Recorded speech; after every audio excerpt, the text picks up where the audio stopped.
नमस्कार शेतकरी मित्रांनो, स्वागत आहे आपलं न्यूज अपडेट चॅनलमध्ये. आम्ही आपल्यापाशी अत्यंत महत्त्वाची बातमी घेऊन आलो. ती बातमी म्हणजे शेतकऱ्यांसाठी मोठा दिलासा आलेला आहे. महाडीबीटी अनुदान वितरण सुरू. पहा कोणकोणते शेतकरी याच्यामध्ये योजनेमध्ये पात्र आहेत ते. राज्य शासनाच्या कृषी विभागाच्या विविध योजनेसाठी पात्र ठरलेल्या आणि अनुदानाच्या प्रतीक्षेत असलेल्या शेतकऱ्यांसाठी एक अत्यंत महत्त्वाचा अपडेट समोर आला आहे.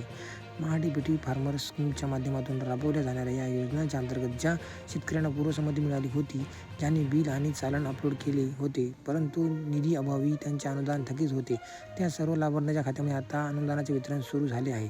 कृषी विभागाच्या योजना आता कृषी समृद्धी या नावाने राबवल्या जात असून या अंतर्गत विविध निधीची तरतूद करण्यात आलेली आहे.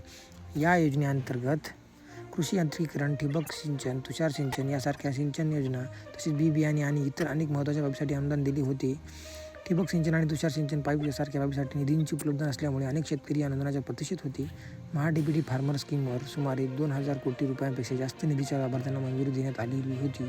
त्यापैकी सुमारे 300 ते 400 कोटी रुपयाचा निधी वितरणासाठी थकीत होता. ही गंभीर परिस्थिती लक्षात घेऊन कृषीमंत्री आणि मुख्यमंत्री यांनी उपमुख्यमंत्र्यांकडे पाठपुरावा केला होता, ज्यामुळे शेतकऱ्यांमध्ये निर्माण होणारा रोष टाळला आला. या पाठपुराव्यानंतर अखेर आता निधी उपलब्ध करून देण्यात आला असून पात्र शेतकऱ्यांच्या थकीत अनुदान त्यांच्या खात्यामध्ये जमा होण्यास सुरुवात झालेली आहे. राज्यात आचारसंहिता लागू असताना अनुदान वितरण होईल की नाही अशी शंका शेतकऱ्यांमध्ये होती. मात्र हे अनुदान वितरण सुरळीतपणे सुरू झाले आहे, कारण या मंजुरी आणि निधीची तरतूद आचारसंहितेपूर्वीच करण्यात आलेली होती. यामुळे अनुदानाच्या प्रतीक्षेत असलेल्या हजारो शेतकऱ्यांना मोठा आर्थिक दिलासा मिळणार आहे. धन्यवाद. असेच व्हिडिओ पाहण्यासाठी आमच्या चॅनलला नक्की सबस्क्राईब करा व समोरील बेल आयकॉन दाबा.